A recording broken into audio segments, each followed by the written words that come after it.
자, 이어서 MTNW 주쌤 김도영 전문가 만나 뵙겠습니다. 전문가님 안녕하세요. 네, 안녕하십니까. 필식 주생 김도영입니다. 네, 오늘도 리뷰할 게 있는데요. 에코마케팅 전일 고가 기준으로 10%가 넘게 수익률을 냈더라고요. 리뷰 부탁드리고요. 자, 그리고 이 외국인들이 이거를 연속 순매수를 하면서 시장을 상승으로 견인하고 있는데 추가 상승 여력 있다고 보시는지 어떻게 보세요?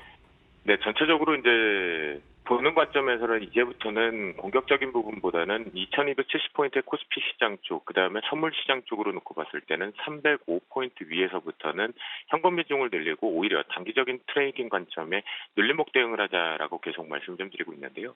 먼저 말씀하셨던 수급적인 측면에서 놓고 보면 외국인들의 매수 강도 잘 보자라고 지난주 금요일부터 계속 말씀 좀 드렸습니다. 매도 부분을 살짝 전환된 것 때문에 말씀드린 게 아니라 이 부분이 매수 강도 자체가 이미 벌써 축소되고 있다는 것이 계속 나타나고 있다라고 볼 수가 있겠고요. BCI 프로그램 쪽에서도 이제 1000억대 이상 부분을 넘기는 게 조금은 한 땀 한 땀 좀 축소되고 있다라는 관점입니다. 이 부분이 연장선에 좀 걸리는 이번 주간이다라고 저는 판단을 하고 있거든요. 그런 관점에 놓고 본다라면 이제 외국인들의 수급을 좀 기다리기보다는 만약 추가적으로 상승 가기 위해서는 기관계 쪽의 수급이 좀 필요하겠다라고 말씀 좀 드리겠고요.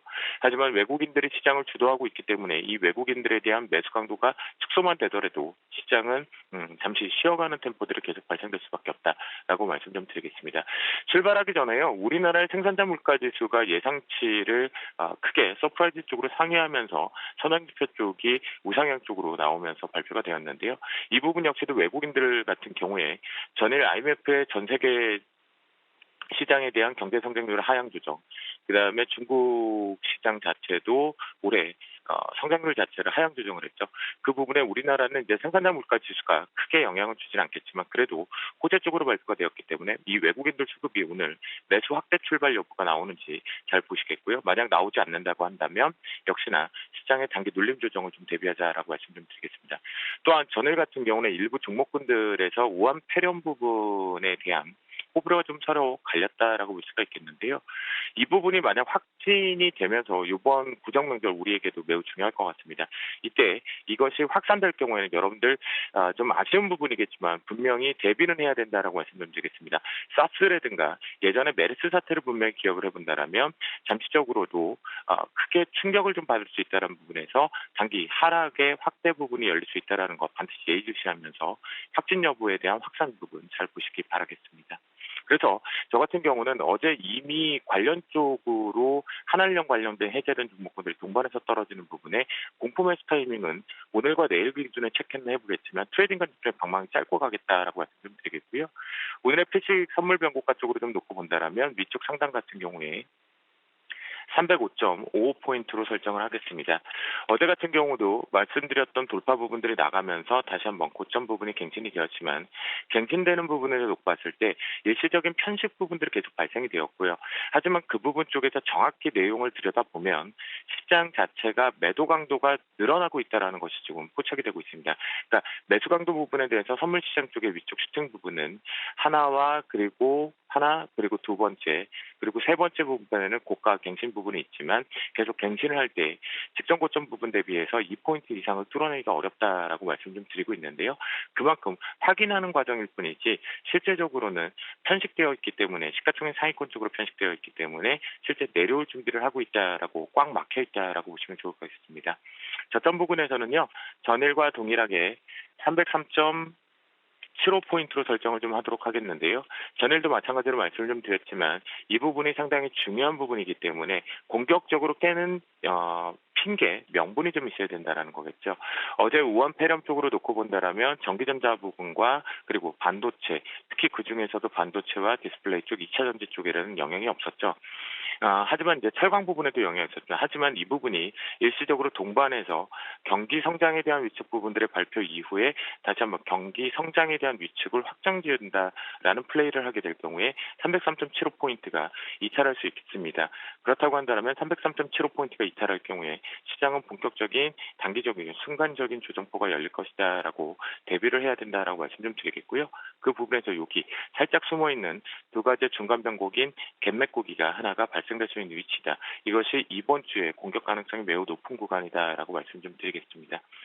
피싱 리뷰 쪽에서 체크를 해보면요, 에코마케팅을 좀 말씀을 좀 드리겠는데, 글쎄요, 제가 보는 관점에서는 뭐 올라가고 있기 때문에 감사합니다. 여러분들과 저희 포트에서 동시다발적으로 같이 들어갔던 것 중에 하나가 이 에코마케팅인데요. 실제 이때 광고 부분에 대해서 올해 유로 2022와 그다음에 도쿄올림픽 부분에서 광고 선침해 쪽 보자라고 했는데, 제가 의아하는 부분 쪽에서 너무 빨리 올라가지 않나, 그러니까 시장의 심리가 한쪽으로 좀 쏠려가고 있다라는 생각이 듭니다. 근데 에코마케팅 같은 경우도요, 어제 이 윗꼬리 부분이 시장의 심리를 좀 반영했다라고 볼 수가 있겠고, 10월 25일날 고점 부분에서 이제 매물대를 하나를 소화하고 있는 과정이기 때문에 트레이딩 관점 쪽으로 보고 계시는 분은 한 번은 좀 슈팅이 나왔다라는 관점이니까 한번 이익 실현하고 가자라고 말씀을 좀 드리도록 하겠고요. 하지만 만약에 나는 이 추세를 좀 더 강하게 보고 싶다라고 하시는 분들 같은 경우는 36,800원. 하지만 저는 피식 코너에서 그리고 저희 포트에서도 전체 이익 실현으로 빠져나오겠다. 10% 수익 축하드린다라고 말씀 좀 드리겠고요. 오늘 필식 테마 쪽을 하면서 많은 고민이 좀 됐었습니다. 우리가 직접적으로 우한폐렴 부분에서 직접 지갑을 열어서 소비 지출의 매출 실적을 잡을 수 있는 건 뭐가 있을까요? 한 두 가지 정도밖에 있지 않을까라는 생각이 들거든요. 백신 쪽은 아니겠죠. 마스크라든가 손세정제 쪽으로 좀 집중이 되지 않을까라는 생각을 좀 갖고 있는데요. 하지만 그 부분의 시장 부분에 대한 충격 부분은 역시나 흡수를 해야 된다. 그날 가는 섹터들은 업종은 있다라는 관점에서 국내 도시 정비 사업 및 해외 수주에 대한 시장 방어 성격으로 있는 건설주를 말씀 좀 드려보도록 하겠습니다. 첫 번째 종목으로 GS건설을 말씀 좀 드리겠는데요.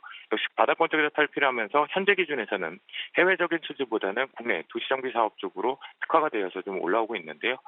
실적 부분에서는 바닥권 탈출 부분이 좀 잡혀가고 있다라는 관점이기 때문에 손절 라인과 강력한 지지자인 29,600원에 대한 훼손이 없다면 역시 우상향 쪽으로 끌고 올라가자라는 관점 말씀을 좀 드려보도록 하겠고요. 퉁퉁퉁 떨어지는 부분에서 역시 매물 자체는 위쪽에서 이미 긴 시간 동안 소화를 하고 왔다라고 가벼워져 있다라고 말씀 좀 드립니다. 두 번째 종목으로 삼성물산인데요. 신고가 부근에서 랠리를 하고 있는데요. 대장주 역할 부분을 톡톡히 좀 하고 있습니다. 두 가지겠죠. 국내 그다음에 해외 부분 쪽에서 계속해서 수주에 대한 기대감들과 실제 발주를 하면서 가져오고 있는 부분으로 있는데요. 수주 부분들을 갖고 온다라고 했을 때 발주가 아니겠죠. 그런 부분에 놓고 본다라면 강력하게 신호등 차트상에서 이 부분의 협소 구간들을 잘 물량을 소화하고 가야 됩니다. 10만 8천 원에서 11만 원에 대한 이 부분을 눌림목으로 잘 훼손하지 않고 올라타야지만 우상향으로 추가가 더 열린다라고 볼 수가 있겠고요. 그런 부분에서 등배 구간을 감안해 보면 14만 원 정도가 TP 정도 수준이 좀 되겠다라고 말씀 좀 드리겠고, 하지만 강력하게 지지력 및 손절 라인 이탈하지 말아야 되는 가격대는 10만 7천 원 설정을 해서 대응해 보도록 하겠습니다.